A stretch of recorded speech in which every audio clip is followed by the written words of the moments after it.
Welcome back. Today we're going to talk about some tools that are data manipulation tools, like the 7 quality tools are, only they have a different focus. So instead of being something that workers and production line folks would be using to understand, manage, and resolve their own problems in the work environment, these are more focused at knowledge workers and management, but they're designed to do similar things where you're taking data that you have for the situation, the environment that you're in, and using these tools to display the information in ways that cause you to see patterns and help you make decisions, basically. So we're going to look at these particular tools, and I'm going to start off with the affinity diagram. So you probably are familiar with this. This is a very common tool used in larger meeting situations, where the story that I'm aware of its origin actually came from an anthropologist studying in the hills of Nepal and had been there for years. And he had gathered so much information, he was having difficulty seeing patterns in it. So he wrote everything on little 3x5 index cards, and he started organizing them. And the basic premise of the organization is you would have two pieces of information, and you would go, are they like each other or are they not like each other? And what you're trying to do is group things that are similar to each other by some parameter, right? So they all have to do with religion. They all have to do with, house construction. They all have to do with food, right? And then once you had everything that had to do with food, you might subdivide and go, well, hang on a second, these ones are actually about the first meal of the day. These are really about ceremonial meals, so you might separate those up. And that's the context of kind of what you do as you work through an affinity diagram. You go from a large number of data pieces, and what you're trying to do is to create a structure understanding the patterns and the relationships between the data. So often what happens in meetings, people will come up with all kinds of ideas, and then you'll start sorting them using a tool like this. Do it on a whiteboard. You can do it in stick notes and then move them around. Interesting enough, it's kind of the opposite of one of the last things we'll look at is a tree. And a tree is a similar idea, but coming at it from another angle. Affinity, you start with lots of information and you're trying to kind of move towards patterns and kind of consolidating. With a tree, you start from a single point and work your way out. The next one we're going to talk about is an interrelationship digraph. And you may have seen a tool like this before, actually on TV. It's a pretty common thing that you'll see on crime or mystery shows or things like that. And you may have seen it before where they have a board and they have a bunch of different elements up, and they've drawn lines or they've used string to attach things together. To some degree, that's an interrelationship digraph. It's designed to help understand what's linked to what. Is it a one-way relationship? Like, does one thing drive the other? Or is it a two-way in that there's a relationship between the two? And really what you're trying to understand is these relationships, and then out of pulling all these relationships together, what happens is you'll be able to identify the really key things, right? So in the example that's here, the management commitment and the results are very key things, right? They're fundamental to the actual training process taking place. The two of those actually are interrelated with each other, and one feeds to the other. So they're incredibly important pieces. Training itself feeds the changes in the team process, which by extension then feeds into the results. One of the other things in looking at patterns like this is if you were looking at where in a process you were looking to make investments or changes to understand the potential repercussions of those, the earlier in the cycle you make the investment, the more that the effect is felt, kind of ripples through the processes, but that also potentially drives other changes that you certainly want to be cognizant of. So this is really about understanding relationships between activities or items or people or things like that, and understanding those patterns. Now, there's a number of different matrices, diagrams that you can use. It's usually meant to describe 2 or sometimes 3 different variables. And in fact, there's on the screen, there are examples of 2 variables, 3 variables, and 3 variables in another setting. Again, this is about linking and understanding often data points to each other in the relationships that they have. In this particular example, that they're showing there's different, there'd be different people, or there'd be different parts of the organization. And what they're trying to do is figure out, are they responsible? Like, do they have ownership of the project? Are they responsible for particular tasks within the project, but not necessarily ownership? Or is their role one where they just need to be kept informed with what's kind of going on? And you can link a variety of these different pieces together. One of the other matrices that you'll run into in quality work is something called a house of quality. So a house of quality is a matrix structure that's designed to help drive the features and product requirements for products. So you take inputs from customers. You have a weighting scheme for those inputs, for like how important are those inputs, you know, to any particular customer. Then there's a series of there's another side of it where you look at what are the engineering requirements and what are the relationships between those engineering requirements, right? Because there's some things where somebody will ask for it. So one of the examples we used to show was they were designing a vehicle, and people had said they wanted it to be powerful and they wanted it to be fuel efficient. Well, a powerful engine and a fuel efficient engine usually don't necessarily go together. So one of the things in your engineering trade-offs is you'd have to understand from a customer standpoint, is the powerful engine more important, or is the fuel efficiency more important? And that helps you make trade-off decisions for how much do I go in one direction or another. Frankly, those interrelationships also become potential opportunities for innovation, right? So if you can find a way to produce a powerful engine that is fuel efficient, right? In fact, maybe you change the propulsion system and it's not internal combustion, you use hydrogen fuel cells. Or, you know, you use an electric system, in which case that you may be able to do both, right? And this is one of the cool places where innovation comes in. There's another part of a house of quality where you look at either future products, or often you look at competitive products and kind of how you position. And the end result of this exercise is to drive a series of requirements out of it for that product, and relative weightings of how important those various elements need to be.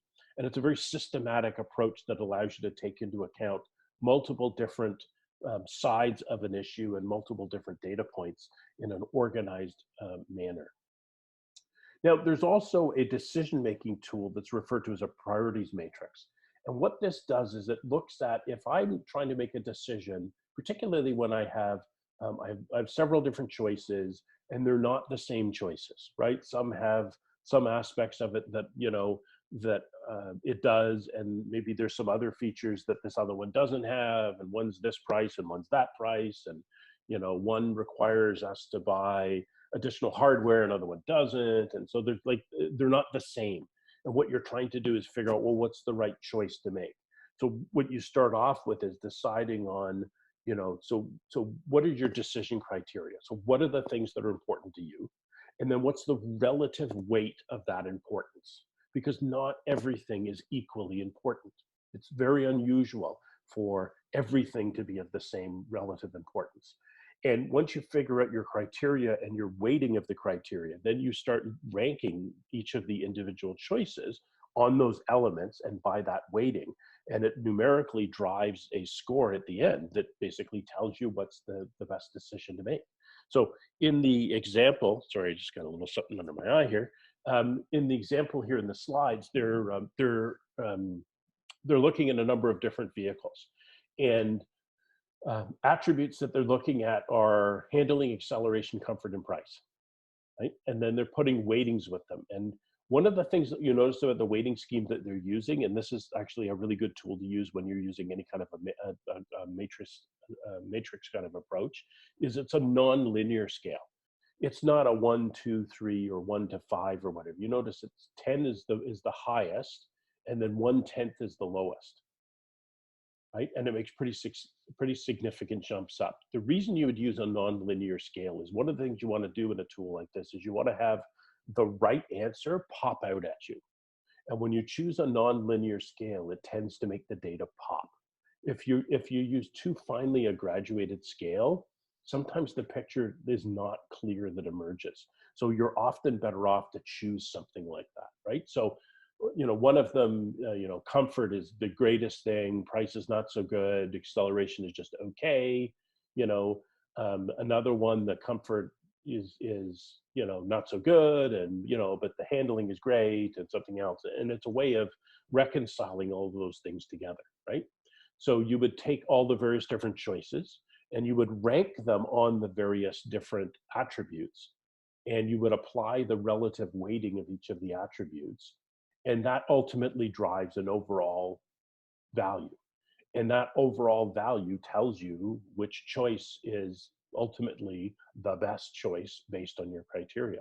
Now, one of the key things with this kind of an approach is the not only is the criteria that you look at really, really, really, really important, but the weighting. If you change your weighting, you potentially change the decision that you would make, which makes sense. Because if something becomes more important now than it was before, that changes the way that you're going to view those various different options. It's really, really good because it adds objectivity to what's often an emotional decisions. Humans make purchase decisions for emotional reasons and then rationalize them. And we do this personally, and we do this in business settings as well. It is the way that human beings operate. So one of the ways to remove that from the equation as much as possible is to use a systematic approach like this. Now, to some degree, the relative weighting that you're giving of the various different criteria is a part of, it's to some degree an emotional decision. It's good to use tools like this where there's multiple people deciding. So collectively, there's a team of 5 people and they decide what the criteria is collectively. And they decide the weighting themselves collectively. And what happens is at least it takes some of the individual emotional out of it, and it creates a systematic, data-driven approach to making a decision. Process decision program chart, or PDPC. It's kind of a fancy word for thinking about what might go wrong when you're trying to get something done. And it's really about contingency planning. So for the example that they're showing here, if you were going to write something, and this is back when you could actually go to a library or would go to a library to physically do it, if I'm going to write this draft procedure, I'm going to have to research it, I'm going to have to type it all up, and then I'm going to print it, because apparently the end state is I'm delivering a printed copy somewhere. So for the research, what could reasonably go wrong? And this is reasonably, right? This is not I get abducted by aliens or something like this, but I mean, reasonably, maybe I can't find materials. Maybe I show up and the library's closed, right? Maybe there are malfunctions with the computer that I'm trying to use. So what you do is, well, what do I do to prevent, or what kind of contingency planning do I have, right? So for materials and the library and stuff like that, you check ahead of time before you actually set out to do it. For the computer malfunction, you have the ability to use another one, right? Or arrange for a loaner. When you're printing, right? Maybe the printer doesn't work, or it's out of ink or toner, or things like that. Again, those are all things you check ahead of time. The idea behind this process is to think about what reasonably could prevent me from achieving whatever I'm trying to achieve. And then what kind of things could I do to make sure that those reasonably could go wrong things don't go wrong, right? And to some degree, you've done this in your own life already. If you've had to be somewhere, you've got to take a flight somewhere, right? When the plane's supposed to take off, it takes off whether you're there or not, right? So, and you gotta, so if I gotta be there in time, I can't control for how long the traffic's gonna take, so I'll leave earlier. I don't know how long it's gonna take to get through the customs and immigration lineup.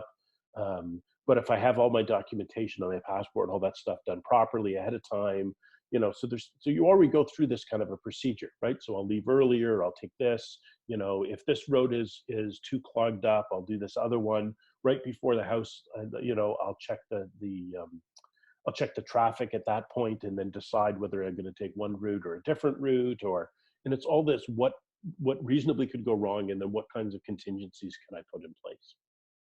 And then finally, we're going to look at a tree, and I alluded to before, a tree is kind of the opposite in some ways of certainly structurally, as as an affinity, in that with a tree, you start with a single item, and to some degree, an Ishikawa is a tree. It's a very specific format of a tree diagram, but to some degree, it's the same kind of a tool.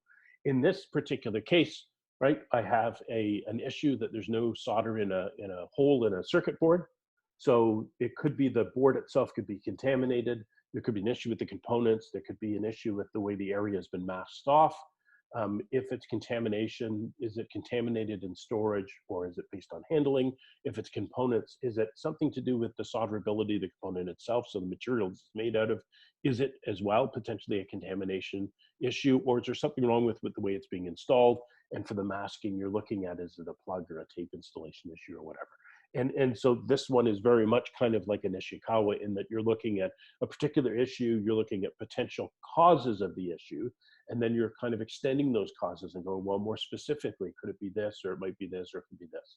Again, all of these tools are about taking data and displaying it in ways that you see patterns and you see new information in the data that you have. And in many cases, it actually drives a situation where it tells you where and points you in the right direction of where the next questions, where the next exploration potentially comes from.